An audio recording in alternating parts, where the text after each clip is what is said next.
अच्छे से ठंडे हो गए हैं। तो अब हम क्या करेंगे कि इनका पाउडर बनाएंगे।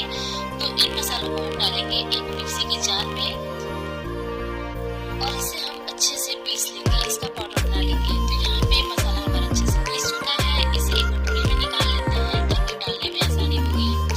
और अब फिर से मैंने अभी एक मिक्सी का जार लिया है, इसमें हम डालेंगे भिगोया हुआ 12 से 15 काजू। तो काजू को मैंने पहले ही भिगो दिया था, अच्छे से काजू फूल गया है।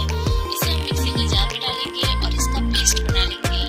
यहाँ पे काजू का पेस्ट हमारा रेडी हो चुका है, तो इसे भी एक कटोरी में निकाल लेंगे। और अब यहाँ पे जो प्याज हमने फ्राई किया था ना, ब्राउन प्याज, ये भी ठंडा हो चुका है। तो अब क्या करेंगे, आप चाहे तो इस प्याज को भी मिक्सी के जार में डालकर पीस सकते हैं, इसका पेस्ट बना सकते हैं। पर मैं इसे हाथों से इस तरीके से तोड़ूंगी क्योंकि ये बहुत अच्छे से क्रिस्पी हो चुका है।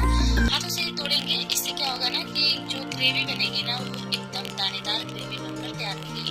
तो यहाँ पे देख सकते हैं बिल्कुल भी समय नहीं लगेगा, जैसे हाथों से दबाएंगे ना ये अच्छे से टूट जाएंगे प्याज हमारे, ब्राउन प्याज। अब यहाँ पे आते हैं मटन की तरफ। तो यहाँ पे जो मटन है ना हमारा, वो आप देख सकते हैं कि तेल इसमें से सेपरेट हो चुका है। स्लो फ्लेम पे हमने इस मटन को पकाया है।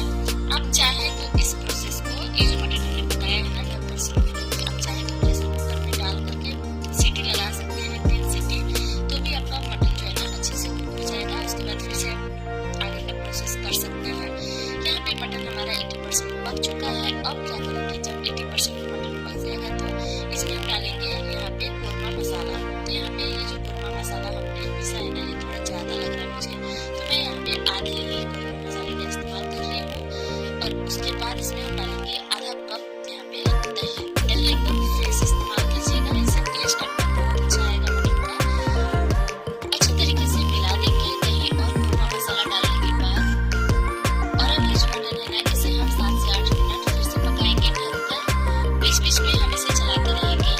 दही डालने के बाद फिर से मटन से पानी रिलीज होगा, तो आपको इसे तब तक पकाना है दही डालने के बाद जब तक कि तेल सेपरेट ना हो जाए मटन से। यहाँ पे देख सकते हैं लगभग 8 मिनट हो चुका है दही डालने के बाद इस मटन को पकते हुए।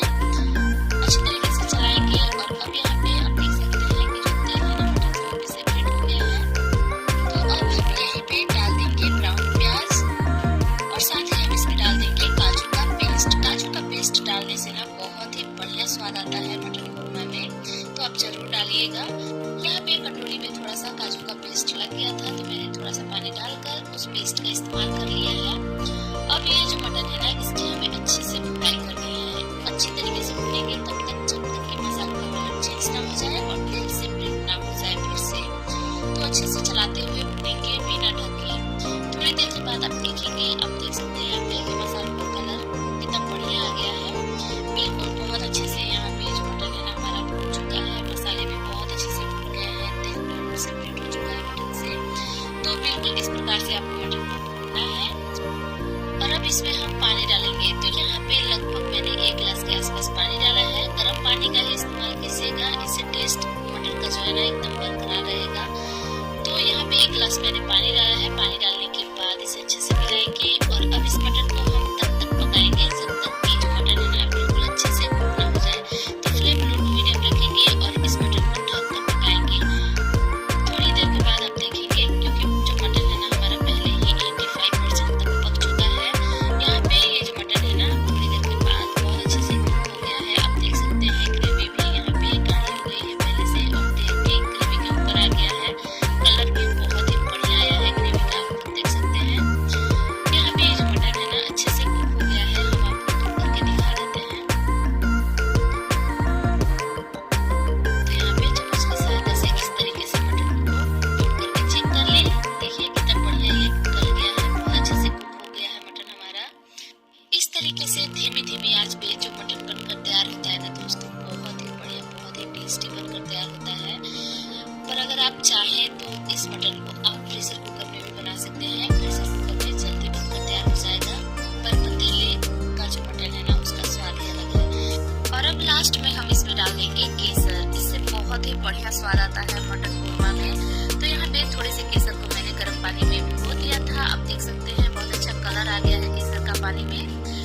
आप इसमें कुछ बूंदे केवड़ा चल के भी डाल सकते हैं, पर अभी मेरे पास नहीं था केवड़ा, तो इसलिए मैंने नहीं डाला है। मैंने बस केसर का इस्तेमाल किया है इसमें।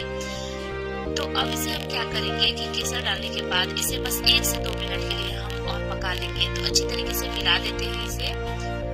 और अब ये जो हमारा मटन है ना, बस 1 से 2 मिनट में ही एकदम रेडी हो जाएगा खाने के